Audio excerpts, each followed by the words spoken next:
So what I want to do now is to talk about Maxwell distribution of speeds. F is the fraction of molecules that have a specific velocity. It's an exponential function. There's a pre-exponential factor here. In the pre-exponential factor, the fraction is proportional to the molecular mass. It's inversely proportional to the temperature, and it's proportional to the velocity squared. All of the other terms are constants. In the exponential function, this is a negative exponential function, mass appears and the velocity squared appears, and in the denominator, temperature appears. So this negative exponential, all of these parameters up here can only be positive. So you've got the mass, obviously you can't have a negative mass. The temperature's in Kelvin, so it will be between absolute zero and, so at room temperature it would be 293. And the velocity, which could be negative, is squared, so that's going to be positive. E to the minus of a number means that you're going to have 1 over e to this number.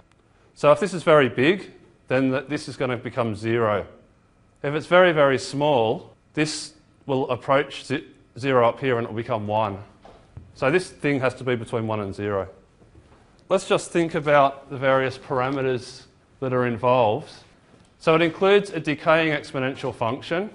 This implies that the fraction of molecules with very high speeds are small because as v gets big, this becomes small. So this means that up here, as v becomes big, you're going to get 1 over a big number, and this is going to go to 0, which means all of this will go to 0. That means that as v becomes big, the function will approach 0. The factor goes rapidly towards 0 when m is large for the same reason. Okay, so if we consider the temperature, when the temperature is high, this will approach 1. V squared multiplies the exponential, so here we're talking about this v squared in the pre-exponential factor. As this approaches 0, the function f will approach 0. But as v squared gets big, they'll also drop off because of the exponential factor. So what this equation is showing is that for a specific temperature and a specific type of system, so a specific molecular weight, there'll be a probability density of speeds. So here we have the speed in meters per second. Here we have the probability density.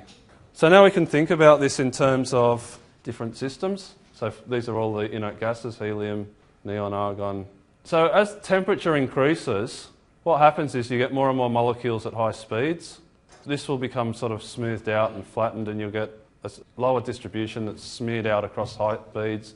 As you decrease the temperature, most of the molecules will have very low speeds, and you get them all compacted into a small area. As the mass gets bigger, you can see that you see a similar trend in reverse. So as the mass gets bigger, the molecules on average slow down and the probability distribution moves in this way.